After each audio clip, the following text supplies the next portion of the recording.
IP address जो है computer system या फिर कोई भी इंटरनेट एसेट को कि जो इंटरनेट पे अवेलेबल होते हैं, इंटरनेट के थ्रू एक्सेस होते हैं, उनको कैसे अलोकेट किया जाता है। इंटरनेट प्रोटोकॉल एड्रेस, अगर आपने नेटवर्क सिक्योरिटी का पार्ट देखा है तो आपको पता होगा आईपी एड्रेस क्या है।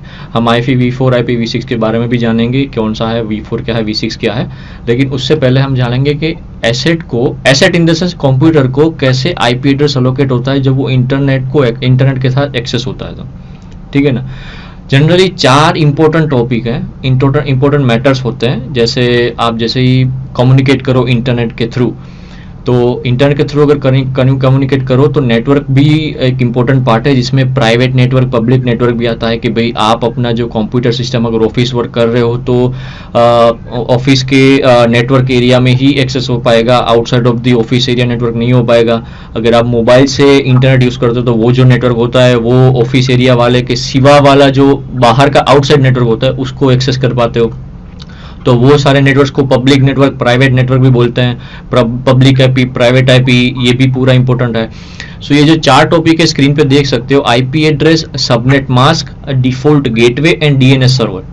ये जो 4 टॉपिक्स जो हैं ये इंपॉर्टेंट है जब भी कोई एसेट को आईपी एड्रेस अलोकेट होता है और उसके बाद वो इंटरनेट पे कम्युनिकेशन स्टार्ट करता है। कम्युनिकेशन करना इन द सेंस डेटा को ट्रांसमिट करना, डेटा को रिसीव करना, कुछ भी, ठीक है ना।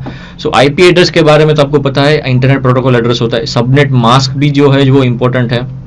अब डिफॉल्ट गेटवे और डीएनएस सर्वर, ये जो टॉपिक है उसके सामने देखो लिखा है आउटसाइड नेटवर्क। डिफॉल्ट गेटवे और डीएनएस सर्वर तब यूज होता है जब आपको आपके जो खुद का जो नेटवर्क है वहां से बाहर जाके आपको पब्लिकली इंटरनेट पे आपको अगर कोई नेटवर्क एक्सेस करना है तो उसके लिए डिफॉल्ट गेटवे और डीएनएस सर्वर चाहिए होता है, ठीक है ना। सो ये जो बाकी के 2 हैं उसको तो आप पब्लिक आईपी, प्राइवेट आईपी के मदद से भी देख सकते हो। सो अब इंपॉर्टेंट अब आता है कि एसेट को कैसे आईपी एलोकेट होता है। जनरली 2 तरीके से, ठीक है ना। एक आप खुद मैन्युअली भी कर सकते हो और जनरली ऑटोमेटिक भी होता है। अगर आप मोबाइल पे इंटरनेट का अगर आपने पैकेज किया हुआ है, ठीक है ना, तो आप जैसे इंटरनेट का ऑप्शन ऑन करते हैं मोबाइल पे, तो वहां पे आपको कोई आईपी एड्रेस अलोकेट खुद से नहीं करना पड़ता, वो ऑटोमेटिक आईपी एड्रेस अलोकेट हो जाता है, जिसको ऑटोमेटिक बोलते हैं। उसका भी टॉपिक है। जब आप कोई ऑर्गेनाइजेशन या कोई कंपनी में काम करते हो लैन थ्रू, ठीक है ना, तो वहां पे जो आईपी एड्रेस अलोकेट होता है वो मैन्युअली भी दी जाता है, ठीक है ना। सो हम मैन्युअली और ऑटोमेटिक ये 2 टॉपिक जो हैं उसके बारे में थोड़ा डिटेल से जान लेते हैं। मैन्युअली क्या है? You need to go each computer asset to put a manually IP and subnet mask. जब भी आपको कोई मैन्युअली करना है, मैन्युअली करना मतलब खुद से आईपी एड्रेस अलोकेट करना बोलते हैं, बाय पर्सन, तो वो मैन्युअली बोलते हैं। तो हर एक कंप्यूटर जो एसेट है वहां उस एसेट में जाके आपको जो आईपी उसको अलोकेट करनी है, रेंज होती है वो आईपी अलोकेट करनी है, वो आईपी अलोकेट के साथ साथ सबनेट मास्क भी आपको अलोकेट खुद से करना पड़ता है। ये ऑटोमेटिक नहीं होता, मैन्युअली में ऑटोमेटिक नहीं होता।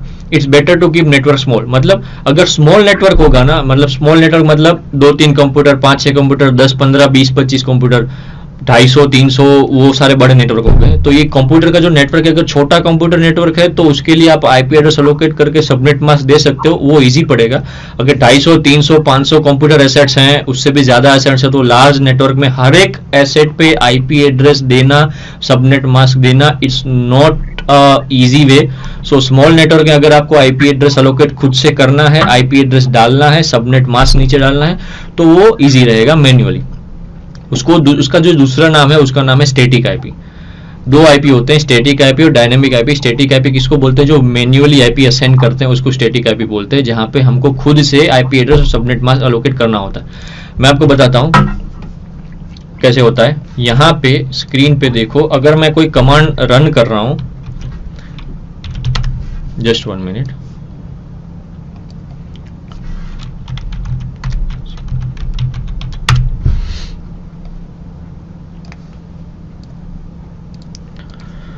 मैंने जो कमांड रन किया ncpa.cpl, उसकी मदद से मैं ये स्क्रीन पे आया जहां पे मेरा इंटरनेट के सारा नेटवर्क कनेक्शंस होता है, वो सारे के सारे बताता है, चाहे आप वाईफाई से कनेक्ट हो या लैन से कनेक्ट हो, कुछ भी हो, ठीक है ना। अभी मेरा जो सिस्टम है वो ईथरनेट के साथ कनेक्टेड है, ईथरनेट मतलब लैन केबल से, तो वो ईथरनेट आया हुआ है। अगर मेरा सिस्टम वाईफाई के साथ कनेक्ट होता तो यहाँ पे वाईफाई का ऑप्शन भी आता।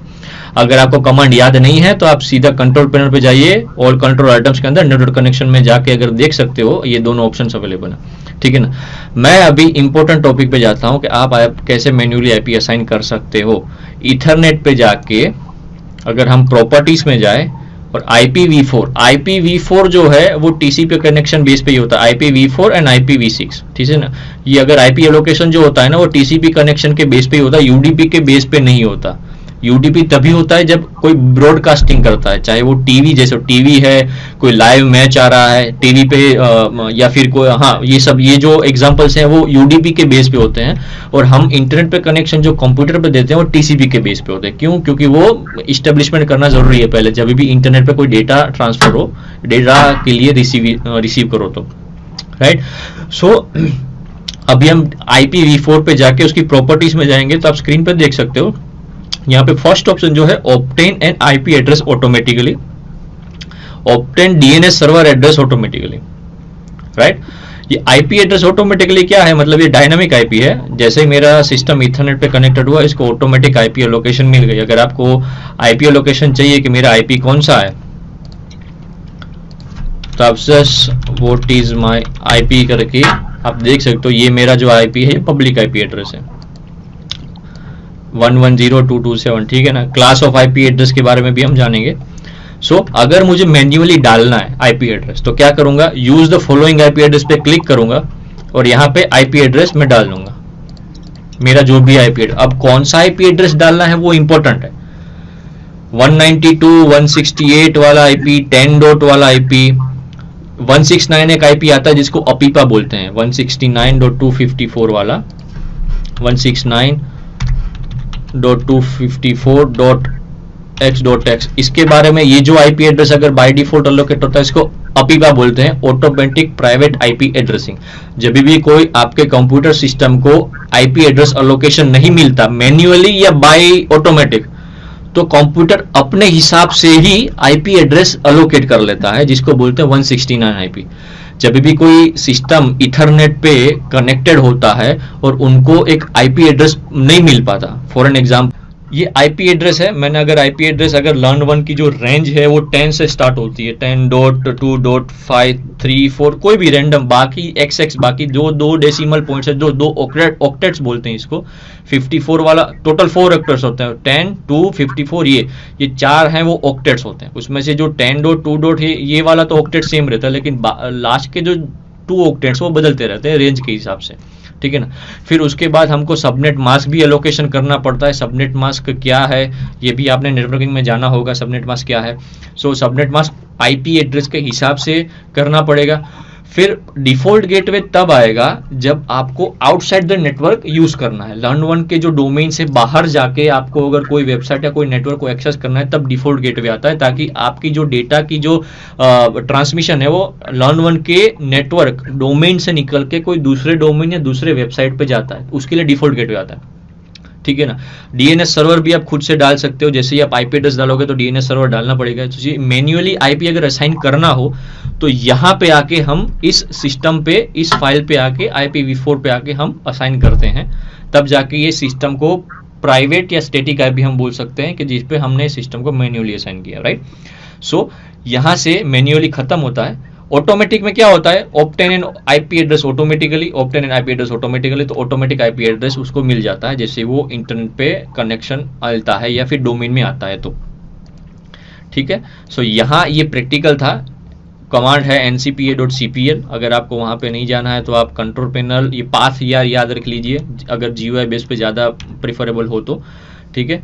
हमारा जो अब जो होगा वो होगा ऑटोमेटिकली टॉपिक। ऑटोमेटिकली मतलब उसको डायनेमिक आईपी भी बोलते हैं।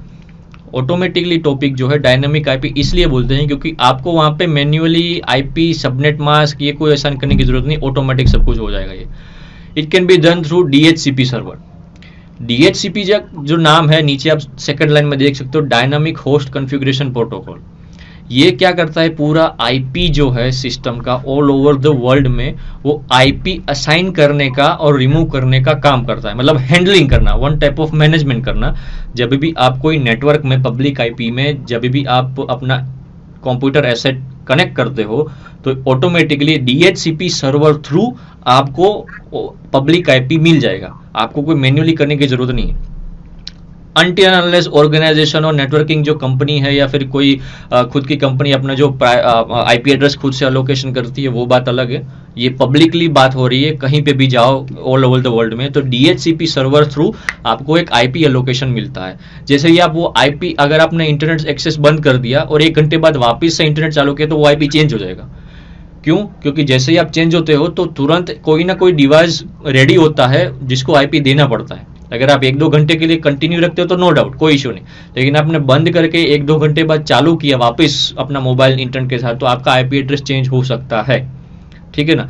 सो ये जो है ऑटोमेटिकली ये डीएचसीपी सर्वर थ्रू होता है, याद रखना, जिसका नाम है डायनामिक होस्ट कॉन्फ़िगरेशन प्रोटोकॉल, उसको बोलते हैं डायनामिक आईपी। ठीक है ना। सो ये 2 इंपॉर्टेंट जो है मैन्युअली और ऑटोमेटिकली, स्टैटिक आईपी और डायनेमिक आईपी, जिसकी मदद से हम आईपी अलोकेशन कर सकते हैं, चाहे वो IPv4 हो, चाहे IPv6 हो। अब IPv4 क्या है, IPv6 क्या है, वो हमारा नेक्स्ट टॉपिक होगा। ठीक है ना।